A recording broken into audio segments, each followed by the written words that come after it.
What's going on, everybody? Welcome to the Ring the Bell post-game show. Instant reaction. The Philadelphia Phillies are one win away from reaching the World Series for the second straight year. Here we are, boys. Jason Kent's here. Dean, who shockingly is here because the Phillies have already lost the series. Yeah, but we got to win. Series over, guys. He's excited to show up. We got to win. He doesn't have to deal with the depression of last night. We get it. So, no, here we are. Excuse me. Unlike you two guys, I had to wake up at 5:30 in the morning to go to work, so that's why I wasn't on last night. It's okay. I was so pissed off last night. Not only did they blow that game, the fact that game went almost 4 hours. I was like, yo, yeah. I thought the pitch clock was supposed to stop this crap. Yeah. You know what they don't stop? Commercials. It's nonstop. Yeah. But here we are, game 5. I was dog ass tired last night. I fell asleep. The final game in Arizona. The Phillies win 6-1 and take a 3-2 lead going back to Citizens Bank Park for Monday night showdown. The game's either going to be, I believe, at 5 o'clock or 8 o'clock, depending on what happens with the Astros and the Rangers. Right now, it's slated for 5 o'clock. So yeah, right. We'll see what happens tomorrow. Right. And Aaron Nola will toe the rubber. Other than Zach Wheeler, the hottest pitcher in the world right now is Aaron Nola. So thank God the Phillies have both of them. So let's kind of start things off. I'm going to go to each of you, get your kind of thoughts on the game, and then we're going to kind of break it down a little bit. We'll start with Zach Wheeler, and we'll get right down the line here. I'm going to start with who wasn't here last night. So, Dean, man, this is the kind of game where it's in like that pit in your stomach all day leading up to this game and that first pitch. Like it got to a point today where out of nowhere at like noon, Jason Kent calls me on the phone to say, calm down. I can basically feel your bad energy from wherever I am. We're going to be fine. But still, after like Dean, you even said it last night, and you actually said it about 2 minutes ago. The feeling that we got last night was just pure despair. And it's one of those things where, like, even like you said, how do you come back from that? You know, Castellano said in the last series, when we get punched in the face, we punch harder. While losing last night, which was their second game, they got knocked down. And, we're thinking the worst. Your thoughts going into this game, Dean, and then as we rolled through, 6th, 7th, 8th inning, JT hits that home run, gives you that 5-run lead. What's your thoughts on this win? It was the first time this postseason that I wasn't confident going into the game as a fan.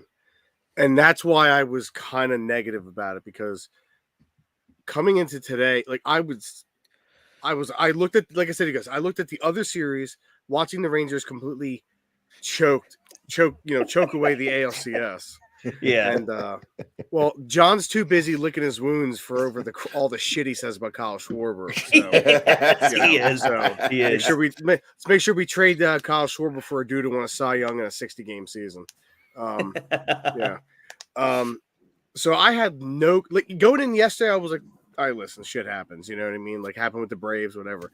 And then you blew a second game in a row, and I was like, oh my God. Like we're watching the inverse of the ALCS, So it was just me. I don't know. I guess I was just expecting to be let down this season because I think the expectations with the team are a lot higher because they went to the World Series last year.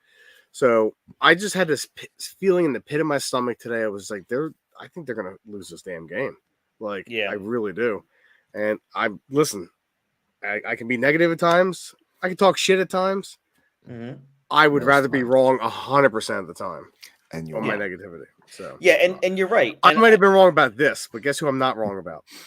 Kyle fucking Schwarber. Eat your crow, Jay. Eat your crow. 20 home runs in the postseason. Yeah. We'll get to Schwarber in a little bit. Jason, kind of like what we were talking about. Same thing I asked Dean. What were your thoughts going into this game? And then where were you in that 7th, 8th, and 9th where you kind of started getting the feeling like we have this in the bag. We're good. I was confident all day. Like you said, I called you. I do. Like, so what? I had a nice cheesesteak and some wings today. Okay. And I'm probably going to have some Doritos later. But no, like you said, I called you earlier, and I was confident. We have Wheeler, we have Nola going. I didn't see him beating both of these guys, and with the way Wheeler's been pitching this postseason, and he's your ace, and he's the guy you want in the mound. And he came in today and went strong. And throughout the game we were texting. I said I wanted him. I want this dude about 110 pitches because that's what we needed from him today. When What he did came he finish with? I think it was right around 100. Okay, that's what I thought. Because he did finish, he finished out the 7th. But when he came back in, like he came through the 6th, we were all pretty happy. And I know he's up in like 91 after the 6th, but I wanted him to see him come out. And to see him come out and give up that leadoff home run and then really shut it down after that tells you all you need to know about what your ace does. He's a guy that when he needed to do it, he came out and did it. And honestly, I texted in the group. I was nervous after JT hit that home run. I'm like, man, we're gonna blow a 5-run lead again. It's gonna suck. I felt more nervous at that point than I did it all game. But I really thought Bryce was gonna break out, and he did today. Schwarber, another home run. So it's just really good to see those guys come up big. I'm still kind of upset with with Trey right now. There was a spot early in the game where he had another opportunity to come up big and kind of didn't. It was still a close game. But overall, I'm super proud of the performance and what Wheeler went out and did today. Yeah, so Wheeler had 99 pitches, 69 of them were strikes. So just an amazing outing. Again, Wheeler went 7 strong innings, 6 hits, 1 earned, 1 walk. The walk was the very first batter of the game. So after that walk, it was smooth sailing almost for Zach Wheeler, 8 strikeouts. And again, we were all kind of worried going into the game a little bit. Is Zach Wheeler going to get us to the 7th because of 8 pitchers being used last night in Arizona? You almost had no choice but to make sure you do whatever it takes to get Zach Wheeler to 7 innings. He got there. Hoffman came in, gave up a hit. Doesn't matter. It was fine. He pitched an inning with a strikeout. Another appearance from Sir Anthony Dominguez that wasn't so wonderful. He threw 2/3 of an inning, gave up a hit, and had a strikeout and a walk.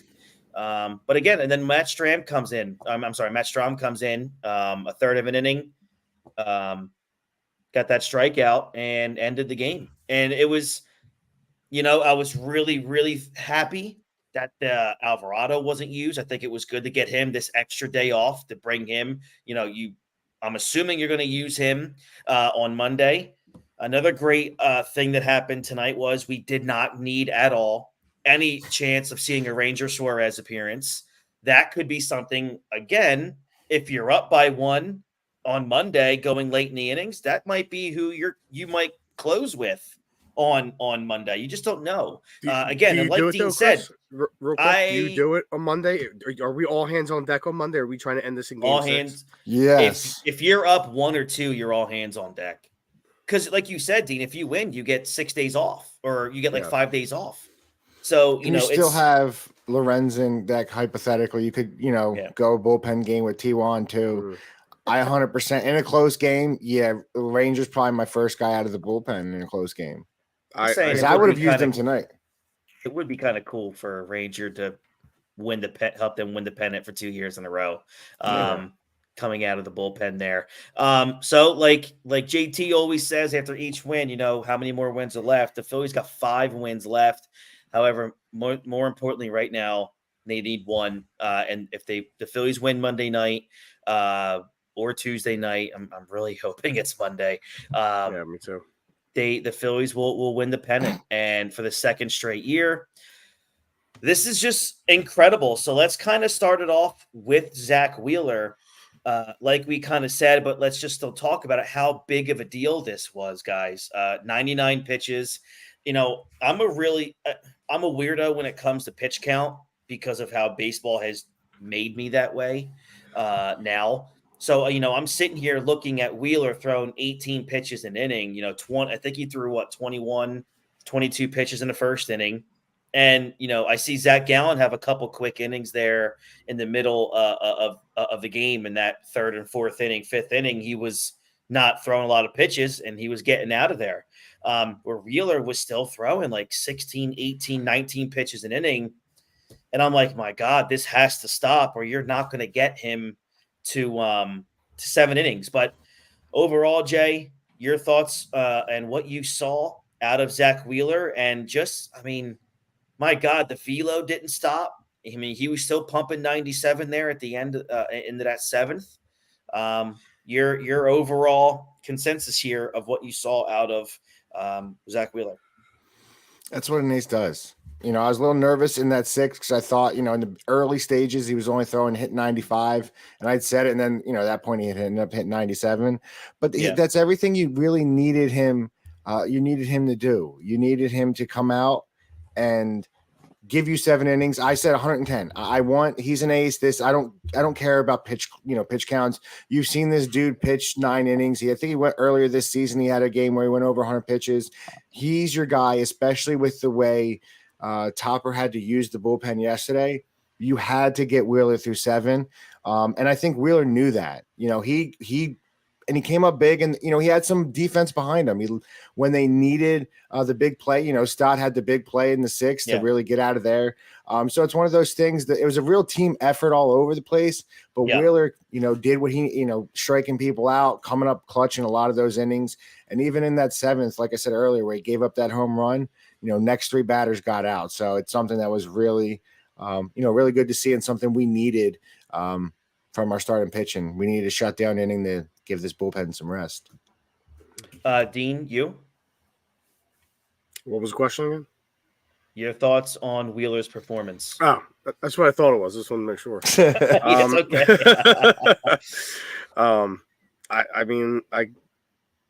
There was only one time in the game where I kind of got worried. I can't remember what inning it was. But other than that, I wasn't really worried. I think I made the joke like, "Oh, here we go," when they hit the home run. Yes. But I think it was, I can't remember what inning it was, but where I was legitimately like, "Oh shit, like he might not have it tonight." And then he just locked it. It's probably down the for rest of first the game. with 20 plus pitches. Yeah, it could have been, but he locked it down. His control wasn't perfect, but he battled through and he got out. You know, he got everybody out. You know, he was it 3 hits, I think, 4 hits over the course of 7. So you really can't complain. I mean, yeah, it would have been nice to see him pitch a shutout, but whatever. He give up a home run and he gets 2 quick outs. What's, you know? But the one issue I did have, end of the world, you know. There was early in the first inning when he had so many pitches. There was a lot of batters, and they even mentioned there's a lot of batters getting 0-2 counts, and just early in the game, it felt like he got a lot of them to 0-2, and then he couldn't get them out. The next pitch was a ball, and then a lot of them went to 3-2. So I think that's something he's probably going, hopefully when we advance the next series, you know, he cleans that up a little bit, but that's, I think, was my biggest worry is he wasn't getting a lot of those guys out when he had the 0-2 count. And so he's letting them stay alive a little bit longer. And I think that's what really bumped up that pitch count. Yeah. Cause you saw it too. Like he would be, and this happened last night too. For some reason, like we're like overly reliant on breaking pitches. And when you got guys like Wheeler, who was a fireballer, like just throw that strike somewhere. Throw a strike and blow past him. Stop trying to make him swing out of the strike zone every single time you're trying to strike him out. You know, sometimes you just gotta blow the ball by him, and that's what he ultimately went back to. I mean, he got a couple strikeouts with the breaking pitches, but just heave back and control that thing and fire past him. That's gonna work every time. Mm-hmm. I agree. I mean, Zach Gallen also, he pitched 6 innings. He had 93 pitches, 55 of them were strikes, 6 hits, 4 runs, 4 earned, 2 walks, 1 K, 2 home runs. Jay, you were very adamant that you didn't think Zach Gallen was going to have a second consecutive bad start. He did. And he did it in, again, grand fashion. It just looks like if any team's ace is on the mound, the Phillies have a little bit of more oomph to their bats. And they did that again with Zach Gallen here. So let's kind of, right before we get to the offense, the Phillies starters have a 1.48 ERA so far this postseason. They're starters. That's the lowest by any team starters in the first 11 games of a postseason. since the 1973 New York Mets. Well, hey, listen, Taijuan Walker hasn't given up a run, so that helps a lot. Yeah, I mean, Taijuan Walker hasn't even taken his hoodie off yet. So let's go to the offense. My God, was it fun to watch tonight. Kyle Schwarber hit a ball that's still traveling somewhere in the desert. And then you had Bryce Harper just harpering, solidifying himself as most likely the NLCS MVP for a second straight season. We'll see what he does on Monday. I mean, the argument for Schwarber too. You could definitely make the argument for Kyle Schwarber for sure. Bryce Harper's teams have now won 11 straight postseason games in which he's homered, which is the longest streak of all time. It's special. And you got Kyle Schwarber, who as a left-handed hitter now has the most home runs in postseason history. He's done that in 63 games, which is the fewest games of 20 postseason home runs, surpassing Altuve's 68 games. So from an offensive standpoint, to the Schwarber hater in the middle, and then to the supporter to the right. I'm not a Schwarber hater. I even put in the group chat. I know Schwarber is a special power hitter. I'm not saying a special hitter. He's one of the most special power hitters in the history of postseason baseball. Even Jay's crying about it. Look at it. He's got special power, Yeah, I mean, what he's doing is unbelievable. Through 11 games this postseason, the 2004 Astros are the only team that has more home runs than the Phillies in history. The 04 Astros hit 24. The Phillies are sitting at 23. Wow. Also, it's safe to say they'll probably pass that. I think it's safe to say we should be all right. And now we're going to lose 2 games and get shut out in both of them just because we said that. My God. No, that's not true. It's like when they put up my kicker's never missed a field goal and he shanks it right. So let me kind of just I'll start now this time with you, Jay. The offense comes through. JT hit that massive 2-run home run late in the game to give the Phillies that 6-1 lead. That home run to me really I don't want to say was the most important, but from a mental standpoint, knowing what we have seen the last couple nights from the bullpen, I think that was the kind of home run that said, I think we can breathe a little bit now. That was a massive home run. And again, that comes from a guy who, with runners on base, has been a massive, massive black hole for the Phillies.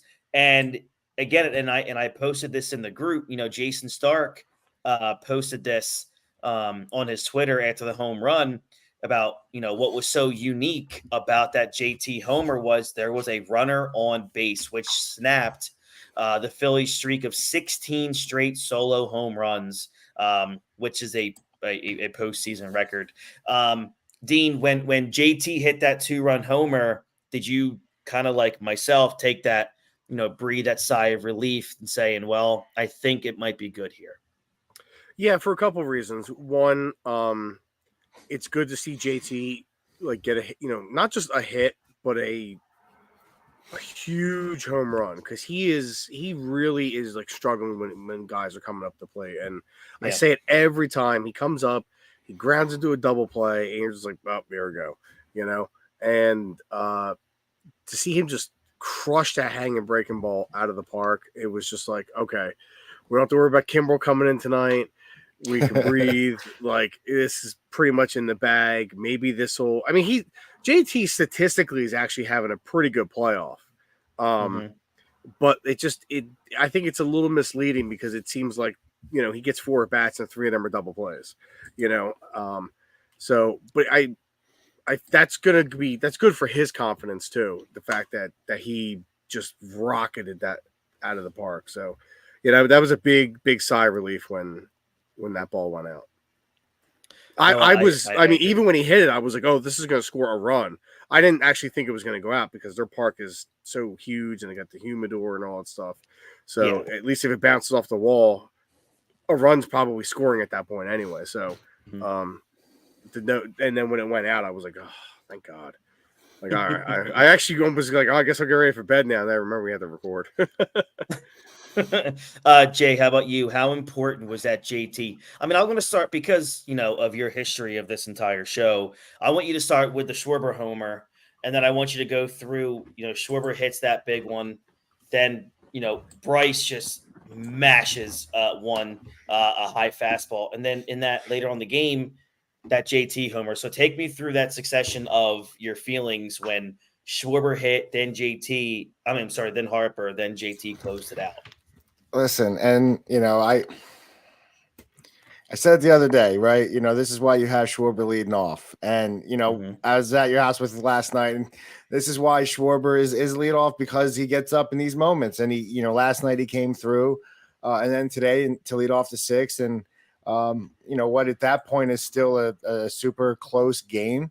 You always want more, and he bomb skis it. It was beautiful. He knew right off the bat. Gallen knew right off the hit. Yep. And then Trey does what he was doing all day. And then it was nice to see Harper, because you said it yesterday, right? Gallen, you're not going to be able to remove Gallen like they were yesterday to get the matchups. Gallen's your ace, and you're going to stick with them. So it's nice Harper's to see him. Swing was violent too. It was very violent. Yeah, it was. Yep. But Schwarber, like we see, his bat's waking up and he's hitting some bombs. And then what I took most from that JT, it's like we finally capitalized on a mistake, which it felt like.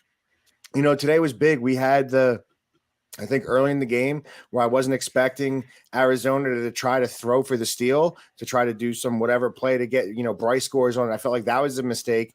And then Marte just, botching that ball on an easy ground play, allowing JT to even get up that inning to hit that home run. It was nice to see them capitalize on that, to give that bullpen some breather. Because like you said, in a 2-run game the last few nights, you just don't feel confident going to whoever it was. Like even Alvarado has his issues. So getting it to 5 runs where it's a grand slam plus, it really felt like an ego boost and really kind of probably relaxed that bullpen some. For sure. And to kind of give everybody an update on the NLCS MVP, because it's going to be probably, like we've said, it's going to be between Harper and Schwarber. So let's just kind of break it down real quick. Bryce Harper has played 11 games. He has 12 hits, 7 doubles, 5 home runs, 8 RBIs, 12 runs, and 3 stolen bases, and is hitting .345. Schwarber in 11 games has 11 hits, 3 doubles, 5 home runs, 6 RBIs, 9 runs, and is hitting .260. Do you think any chance Wheeler or Nola though? Like I feel like they would have to be in that discussion. I'll tell you what, if Nola has like another game like he's had the past couple on Monday, there's a really good shot. But it's rare that a pitcher, like when back in the day when you could get like a shutout, like if back when pitchers could throw every fifth day, they were throwing 8 innings, striking out 10. That was different. But I mean, when you look at what's gotten the Phillies through, it's been their offense. Yeah. I mean, I'll tell you what, if you ask me who's the NLCS MVP, I'm going to say it's the Phillies starting pitching. 100%. Not their bullpen, it's their starting pitching. It's legendary right now. It's not Alec Boehm, my prediction. So I know that. It's not Nick Castellanos either. No, it's one of those guys. How many at bats did Nick have today? 4? So Nick today went 0 for 3 with a walk. So he, I think, is 1 for 18 since he hit that home run in game 1. His average was at like 400 to start the series. His OPS is still over 1,000. So, I mean, it's still sitting a little bit over 1,000. Boehm's OPS right now is 593. He went 0 for 3 with a walk. But he did hit the ball hard twice. But still, they're not turning into hits. Let's kind of just go over the lineup real quick. Schwarber, another huge game. 2 for 4, 2 runs with a home run and a walk. Trey Turner, 0 for 4. This was a bad game for Trey Turner. He just looked awful at the plate. Bryce Harper, 2 for 3, 3 runs, including, by the way, he stole home and plowed into the catcher. First Philly ever to do it. 1 RBI on that mammoth home run as well. Boehm, again, 0 for 3. Bryson Stott had himself a night to remember. 2 for 4 with a big RBI that helped that scoring out in the first inning. But, boys, that glove of his is absolutely elite. I mean, it's elite of the elite. Bryce Harper said after the game that he's the best second baseman in baseball. He did miss that play. He did miss a fairly easy play today too. Like, I feel like the last couple of days. You like, to be up, fair though, I missed get an it. easy play. But he did make the great one. But there's one that was hit right to him that he should have caught as well. Like, Dean, we're bigging him up because we're bigging him up a little more than we need. Like, yeah, he made some great, but he also, that's true. He sucks. Last 2 days he's made some pretty plays that he should have made. Trade him for Corbin Burns. Why not?